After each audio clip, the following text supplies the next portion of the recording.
Assalamualaikum warahmatullahi wabarakatuh. Perkenalkan, nama saya Ahmad Toha Karim, NPM 1901010002 dari jurusan PAI kelas B semester 5. Di sini saya akan mencoba menjawab pertanyaan soal UTS dari mata kuliah Al-Quran Hadis dan pembelajarannya. Soal yang pertama, bagaimana konsep merdeka belajar dan pendidikan 4.0?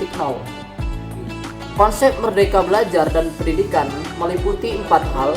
Yang pertama yaitu asesmen kompetensi minimum.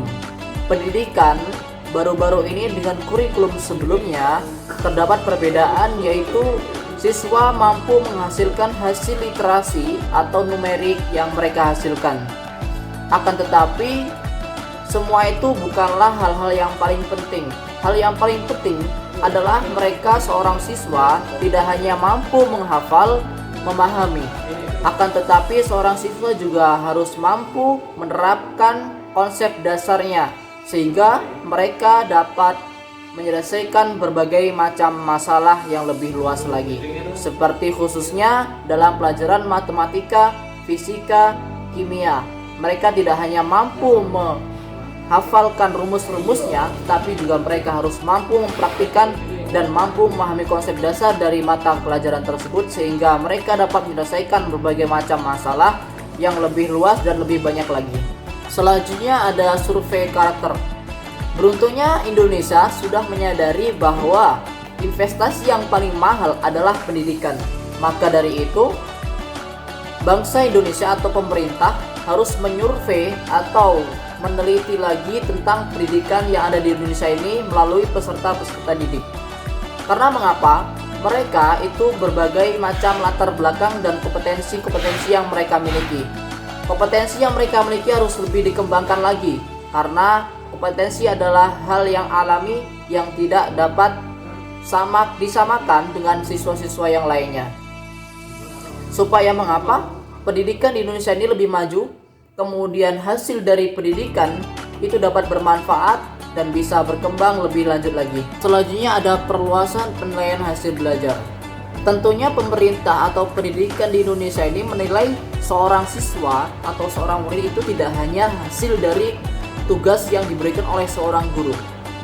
Karena mengapa? Kalau penilaian berdasarkan tugas atau nilai dari seorang guru itu, maka murid atau siswa di Indonesia ini banyak sekali yang mereka kurang dari kemampuan intelektualnya. Tetapi juga harus penilaian pribadi, karakter, kepribadian, sikap, dan tingkah laku mereka. Apakah dengan pendidikan ini sikap dan tingkah laku mereka ini bisa berubah atau hanya begitu-begitu saja dan tidak ada perubahan sama sekali? Kalau tidak ada perubahan sama sekali, berarti pendidikan di Indonesia atau jenjang pendidikannya itu masih kurang. Yang selanjutnya ada pemerataan kualitas pendidikan. Di Indonesia tentu terdapat berbagai macam daerah-daerah yang memiliki kemampuan kompetensi pendidikan yang berbeda-beda. Lalu bagaimana supaya pendidikan dan kualitasnya di Indonesia ini supaya merata? Maka dari itu setiap jenjang pendidikan atau sekolah-sekolah harus menerapkan pendidikan intelektual, pendidikan karakter, dan juga pendidikan jasmani rohani. Selanjutnya soal yang nomor 2, bagaimana rancangan Anda tentang perencanaan pembelajaran Al-Quran Hadis untuk menghadapi tantangan pendidikan di era saat ini? Perencanaan atau rancangan dari sebuah pendidikan tentu sangat dibutuhkan supaya dapat mencapai tujuan dari rancangan dan perencanaan dari pendidikan tersebut. Di sini saya akan memberikan sebuah rancangan dari perencanaan pendidikan Al-Quran dan Hadis. Yang pertama adalah untuk merancang atau membuat seorang peserta didik ini memahami terlebih dahulu mengenai keislaman atau mengenalkan mereka tentang agama Islam supaya menjadi sebuah dasar dan pegangan hidup di masa yang akan datang yang akan mereka hadapi. Contohnya yaitu memberikan pemahaman Al-Quran kepada mereka, mengajarkan Al-Quran, dan juga menghafalkan ayat-ayat Al-Quran supaya menjadikan Al-Quran itu sebagai obat bagi hati mereka dan juga sebagai landasan iman untuk bertakwa kepada Allah Subhanahu wa taala. Selanjutnya adalah mengajarkan kepada mereka mengenai hukum-hukum Islam, supaya mengapa? Agar mereka ini tidak tersesat atau tidak terpengaruh dengan pemahaman-pemahaman liberalis yang terjadi, yang banyak masuk di era pada masa saat ini. Karena kalau tidak didasari dengan hal tersebut, tentu seorang pemuda, tentunya seorang peserta didik akan terlibat dan masuk ke dalam pemahaman-pemahaman yang tidak benar. Yang selanjutnya adalah perencanaan untuk membimbing mereka, mengarahkan mereka kepada nilai-nilai yang positif. Contohnya yaitu mengajarkan kepada mereka juga seperti halnya kemampuan dalam menggunakan teknologi yang benar itu seperti apa, kemudian juga memberikan kemampuan kepada mereka pemahaman intelektual yang benar itu seperti apa, memberikan pemahaman kepada mereka kemampuan untuk menanggapi sebuah kabar atau berita yang benar itu seperti apa, supaya mereka ini tidak salah dalam menanggapi atau menyikapi dari suatu hal kejadian yang mereka dapatkan pada hari nantinya. Lalu di dalam Al-Quran juga diperintahkan bahwa supaya kita untuk mengajarkan kepada anak-anak Islam atau teman-teman kita, kepada manusia umumnya, itu mengajarkan tentang akhlak, tauhid, ibadah, hukum, dan lain sebagainya. Khususnya kalau kita hidup di dunia itu adalah tentang sosial. Supaya mengapa? Karena kita hidup di dunia itu berhadapan dengan manusia, dan tujuannya untuk beribadah kepada Allah, supaya untuk bekal nanti kita di kehidupan selanjutnya, yaitu kehidupan akhirat. Soal selanjutnya, soal nomor 3, bagaimana strategi pembelajaran Al-Quran dan Hadis untuk menghadapi tantangan pendidikan di era saat ini. Adapun strategi pembelajaran Al-Quran dan Hadis dalam menghadapi tantangan di era pendidikan pada masa saat ini adalah yang pertama, strategi pendidikan secara langsung atau strategi pembelajaran secara langsung. Strategi pembelajaran secara langsung ini menempatkan seorang guru sebagai sumber belajar bagi seorang siswa, dan juga seorang guru dapat memberikan informasi-informasi secara langsung kepada seorang siswa, informasi melalui ceramah, informasi melalui praktikum, informasi melalui karakter juga. Lalu, pendidikan secara langsung ini merupakan salah satu pembelajaran yang sangat efektif yang digunakan di berbagai macam daerah atau di berbagai macam mancanegara, yang mana mereka ini banyak menggunakan sistem pendidikan secara langsung, karena menurut mereka atau menurut penelitian di pendidikan ini, secara langsung adalah pendidikan yang sangat efektif, yang sangat cocok untuk mendidik seorang siswa, supaya siswa ini tidak salah paham, kemudian mudah memahami materi, mudah memahami pelajaran, dan juga mudah menerapkan dari apa yang diajarkan oleh gurunya masing-masing. Akan tetapi pembelajaran secara langsung ini juga dapat menyebabkan siswa mungkin banyak yang terkendala jika seorang siswa itu tidak mempunyai atau tidak mampu di beberapa bidang atau di suatu hal. Contohnya, mereka tidak mampu dengan biaya, kemudian mereka tidak mampu dengan transportasi, jarak antara sekolah dengan rumah itu yang sangat jauh. Pendidikan atau pembelajaran secara langsung ini adalah menjadi salah satu faktor penghambat bagi mereka, karena mereka terdapat di berbagai macam daerah, berbagai macam kondisi, dan berbagai macam keadaan yang sedang mereka alami saat ini. Yang selanjutnya ada pembelajaran secara tidak langsung. Pembelajaran secara tidak langsung ini seperti yang kita jalani pada saat ini, yaitu pembelajaran secara online, yang mana pembelajaran secara tidak langsung ini adalah pembelajaran yang tidak bertatap muka atau tidak bertemu langsung dengan seorang guru, akan tapi dengan pembelajaran secara jarak jauh. Nah, strategi pembelajaran secara tidak langsung ini adalah merupakan strategi yang tepat pada masa pandemi COVID-19, yang mana sampai saat ini sudah melanda di negara kita dan bahkan kurang lebih 3 tahun, ya kan?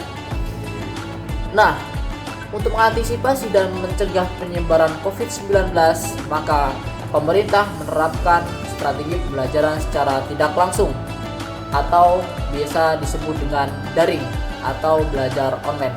Belajar di rumah masing-masing dengan menggunakan media atau alat elektronik guna untuk menempuh suatu pendidikan sebagai sarana pendidikan juga. Yang selanjutnya ada strategi pembelajaran interaktif. Strategi pembelajaran interaktif ini lebih mengedepankan kepada sistem diskusi. Jadi seorang guru adalah sebagai pemeran utama atau sebagai pemberi materi untuk menjadi bahan diskusi. Adapun diskusi ini adalah dilakukan oleh sekelompok siswa atau sekelompok peserta didik, yang mana peserta didik ini terbagi menjadi beberapa macam kelompok. Misalnya dalam satu kelas itu terdapat 3 kelompok, yang satu kelompoknya terdapat 8 orang atau 10 orang. Kemudian guru memberikan materi pembelajaran untuk didiskusikan oleh siswa tersebut. Juga diskusi ini sangat merupakan salah satu pembelajaran yang juga efektif kalau pembelajarannya secara langsung. Diskusi juga supaya memberikan atau menjadikan siswa itu lebih berpikir edukatif, yang mana mengembangkan pola pikir atau benak pikir itu menjadi lebih luas lagi, dan belajar untuk menyampaikan sebuah pendapat atau komentar dari mereka masing-masing. Selanjutnya ada strategi pembelajaran empirik. Strategi pembelajaran empirik ini merupakan strategi pembelajaran yang lebih mengedepankan kepada aktivitas siswa, bukan hasil belajar siswa. Jadi seorang guru memberikan batasan-batasan dalam beraktivitas dari seorang siswa, supaya ini semua lebih aman dan terkendali oleh seorang guru.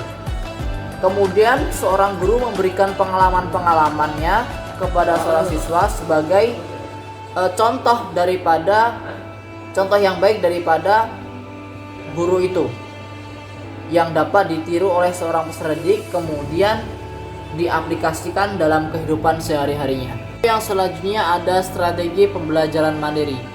Strategi pembelajaran mandiri ini adalah salah satu strategi pembelajaran yang membentuk siswa itu lebih berpikir secara edukatif, yang menjadikan siswa itu lebih kreatif dan juga menuntut mereka untuk mandiri. Seperti contoh, memberikan tugas penelitian untuk masing-masing siswa kepada sebuah penelitian yang ditentukan oleh seorang guru, yang nantinya akan dinilai oleh seorang guru, dan juga menjadikan siswa itu untuk bersikap jujur terhadap penelitian yang ia teliti, dan juga dapat dipertanggungjawabkan di hadapan gurunya nantinya.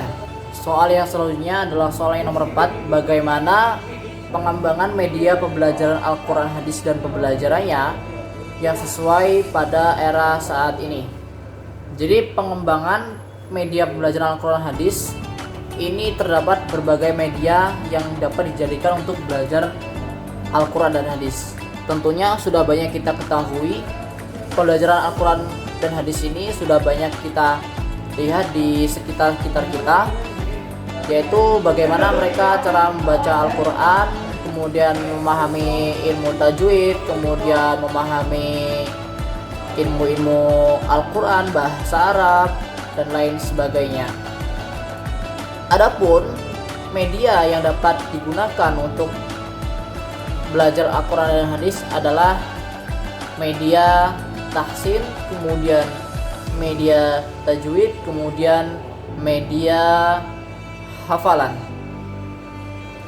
Nah, di sini saya akan memberikan contoh gambar dalam pengembangan media pembelajaran Al-Quran hadis yang cocok untuk pada saat ini. Rata-rata orang-orang muda atau anak-anak milenial ini lebih memilih belajar Al-Quran itu dengan simpel, seperti belajar Al-Quran dengan HP, kemudian belajar Al-Quran secara online. Adapun pembelajaran yang sangat efektif dalam mempelajari Al-Quran hadis ini adalah merupakan salah satu pembelajaran yang sangat penting. Contohnya yaitu belajar dengan Iqra, kemudian ada yang menggunakan urutan gitu kan. Seperti contoh gambar di samping saya, silahkan diperhatikan terlebih dahulu.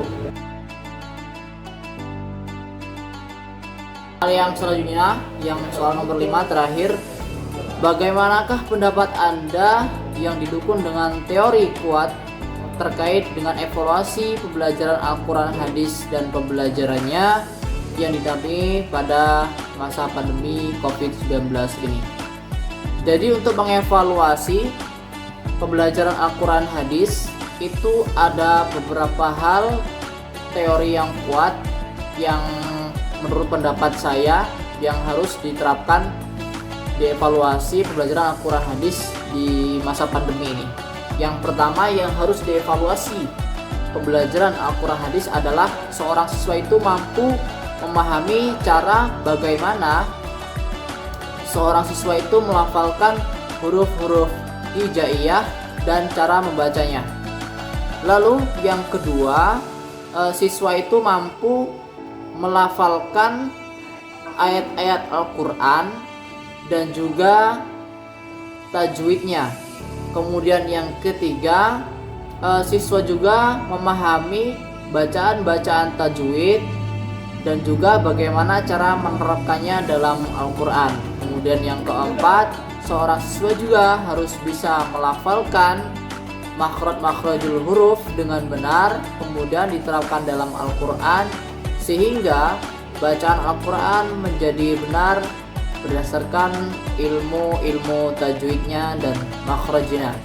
Yang kelima, ada seorang siswa itu juga harus mampu membaca kemudian menghafal hadis-hadis yang berkaitan umum atau hadis-hadis tertentu. Contohnya misalnya hadis tentang persaudaraan, kemudian hadis tentang menghormati orang tua, hadis tentang menghormati tamu, kemudian hadis tentang berteman dan lain sebagainya.